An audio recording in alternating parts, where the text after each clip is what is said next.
earn a legacy off the Challenge Cup wins. I think Houghton and Taylor should have not necessarily been moved out necessarily, and Taylor has had a diminished role in the side, but I think Houghton needed to have had a diminished role in that side too, and I think that'll be shown next year with how many hookers they've got. And that's not a criticism of Houghton's effort. He's finished top tackler again in the Super League this year. He's the only player to go over 1,000 tackles in Super League this year. His effort is phenomenal, but it doesn't give everything that side needs. And then you end up looking for Jake Connor too much to give you everything you need when you've not got halfbacks that are performing and your hooker's ran himself into the ground tackling everyone. Yeah, and we all know how unreliable the Snake is. So yeah, they have a lot of questions to answer, I think. Notably, as you say, KR had their kind of crisis in mid-season, didn't they? And they've made steps in terms of coaching and that kind of thing. So they're probably a little bit further down the road. I don't know. I don't know who the kind of the next viable candidate is, but it's certainly not internal, is it? They're definitely looking outside for a change of attitude and a change of approach. So well, Brendan wants Michael Maguire clearly. The more popular talk is there's two main candidates, and those candidates are Tony Smith and Sean Wayne. I don't think Sean Wayne gives them that full pre-season that they're talking about, so I would take him off the table. Whether they want to try and pay him more money than Wigan are paying him to do a similar role to what he's done at Wigan this year, maybe that's where they might look at him, but I don't think Tony Smith would want someone like that working alongside him, so the two certainly together would never mesh in that way. And I'm not sure, like I say, I'm not sure Wayne would be the right candidate for what they're talking about in this full pre-season, imminent appointment, that sort of stuff. So Tony Smith seems like the logical choice. There's also talk, Chris Thorman has left Workington Town, hasn't he, in League One, now that they've gone back down to League One, and there's good talk that he's already got a role lined up as an assistant at a Super League club. And then on top of that, there's also rumours that one of the performance analyst guys at Leeds, who's left Leeds this year, leaving Leeds at the end of this season, the guy looks a bit like Nick Frost. He's got a history with Tony Smith, apparently, because he's been at Leeds that long that he was there when Tony Smith was there. It feels like they're names that replace the names that we've just talked about, a head coach, an assistant coach, and a head of performance, doesn't it? Well, yes, they're three candidates. If it's so imminent and ready to be announced in the near future, it feels like it's already lined up. Maybe so. But I could be completely wrong because I have no ears on the ground in Hull.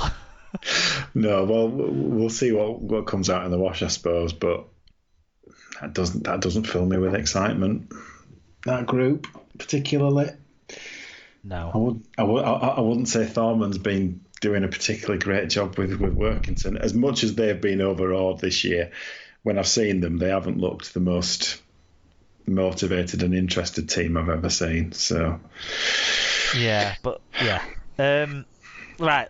So from probably the most consequential news, really, in terms of a club this year, this week, with the Brett Hodgson departure from Hull after that result this weekend, we go to the most consequential result of the weekend. That was Leeds Rhinos 14, Castleford Tigers 8, in a game that was a rollickingly, fantastically fun 0-0 at half time.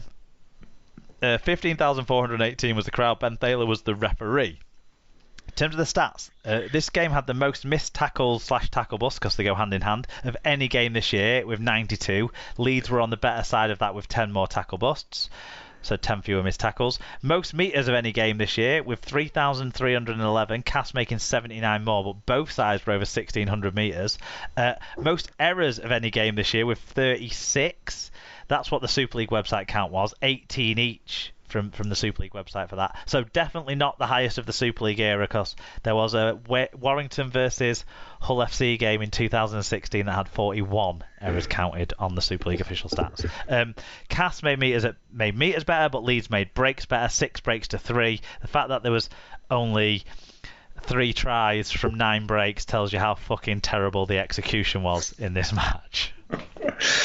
Yeah, definitely. The tension got better of it, you would say. But yeah, for Leeds, for the winners, Reece Martin with 5 tackle busts, 156 metres and 4 offloads. Liam Sutcliffe with 7 tackle busts, 155 metres. Mikolaj Lechki with 7 tackle busts, 152 metres, 5 offloads. And James Bentley, 41 tackles, 14 of which were for marker and 9 tackle busts. For Cass, Daryl Alforts with 10 tackle busts and 216 metres. Bretta Faremo with 8 tackle busts, 185 metres. Jake Mamo with a try, 5 tackle busts, 179 metres. And Mahe Fanoa with 6 tackle busts and 174 metres. Dr. Bob Phillips said, #never in doubt, #grand final ahoy, but then added possibly the worst performance for months. Yeah, so that's the trouble when it's all about the result, Bob. It don't matter. Fat by Rob says, it's the hope that kills you. I haven't seen the stats, but I guess there were 40 plus errors. Close, which sums up Cass's season, to be honest.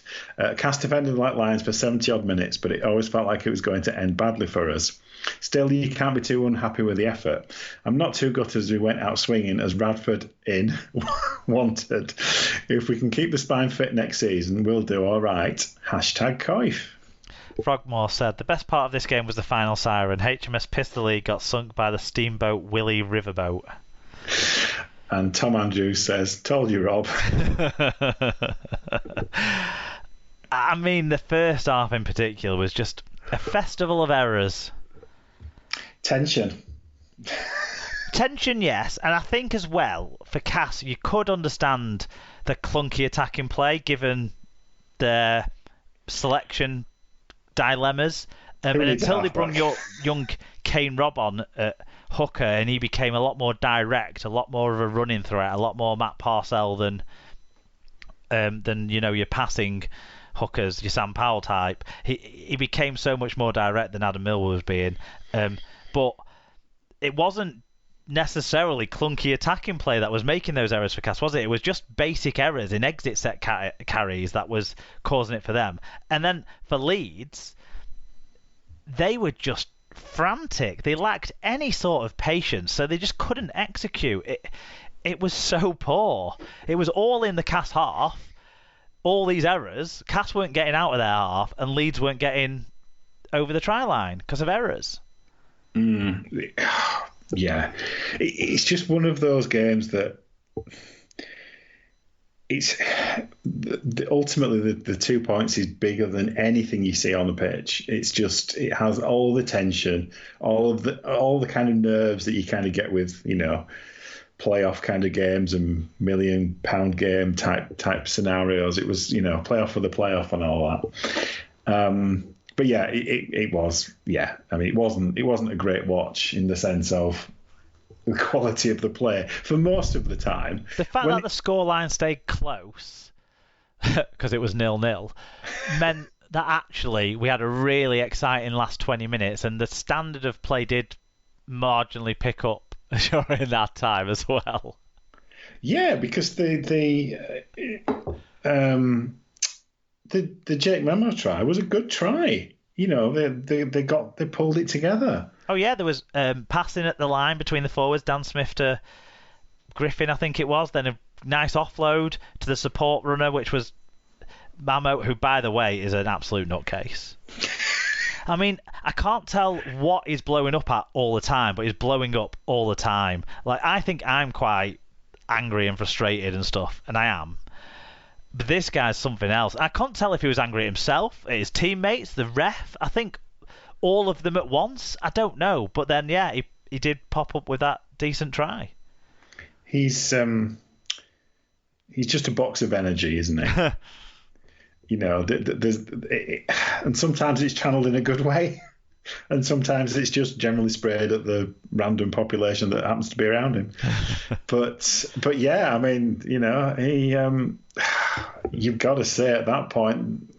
It seemed like at Warrington he saved all his madness just for his post-match interviews, but at Cass it's definitely spilled out into his performances as well. Yeah, I think the biggest point though is the right towards the end when McShane basically booted it down the middle rather than finding touch, you would say, and that's what everyone seemed to be talking about. Well, it was a poor choice late in a game that was starting to become stretched, wasn't it? Two sides had ran the hearts out, even though they'd been shit with the ball in hand, and the game was opening up. And it took my mind back to a few years ago, a game where it ended. It was at Headingley. It was between these sides, and the sides were playing in the same directions as they were playing in this game, and it ended a bit similarly in that McShane made a bad decision that led to the game going away from Cass. It was the game where McShane failed to set up for a drop goal. I can't remember if Cass went on to lose or went on to draw the game, okay. But it felt like another crucial game that McShane made the wrong call on, and it reminded me of that when he made that choice to kick down the middle. But yeah, it sat up in such a way that it wasn't very hard for Myler and Hardacre to make the break and set Leeming up to score the try. Yeah, I mean, it took a poor bounce, which meant it was easy to return. But there was, I felt like there was a defensive line there. We saw it was missed tackles that were as responsible for the break as was the poor kick. It would have obviously been better to put him to the corner, obviously, but it was more than just the kick for me. It was there were 2 or 3 opportunities for players to make tackles and they just didn't make them. Yeah, I think it was more the kick. I do.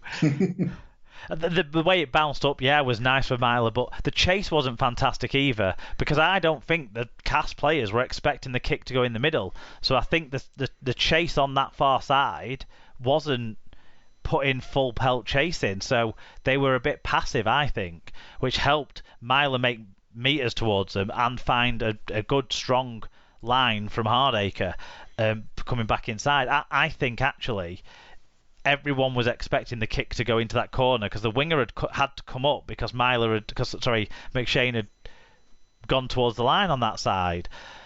So Myler was tracking that way, wasn't he? But the way the kick was so soft and easy and bounced up like it did and stuff, it meant Myler had all the time to get back under it and pick it up and set things up.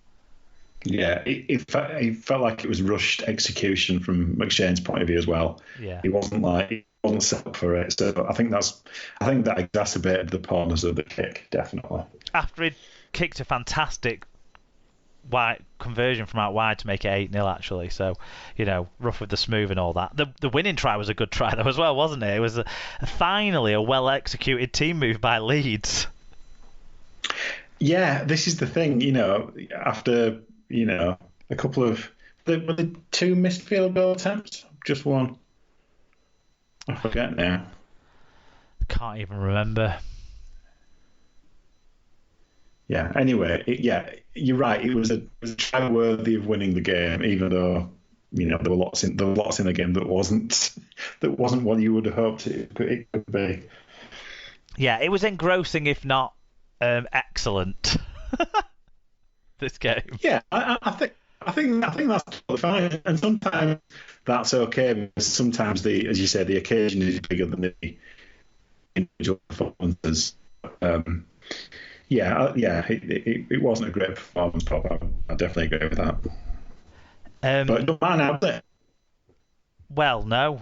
Cass's season's over. Ass's Reece Martin's potentially. So Sam Hall, one of the young players Cass drafted into the lineup in this game, one of the young forwards. Grade C dangerous contact 2-match penalty notice for him. Suya Matungi got a grade B dangerous contact 2-match penalty notice for him. Obviously, he's had more chance to get in trouble than young Sam Hall has. Reece Martin, grade A high tackle 1-match penalty notice. Leeds eventually decided to challenge this at a hearing. They challenged the charge, and it was actually increased to 2 games for a frivolous challenge, and he got the standard £500 fine. So really backfired on Leeds, that one, and this has caused a lot of outcry. And I can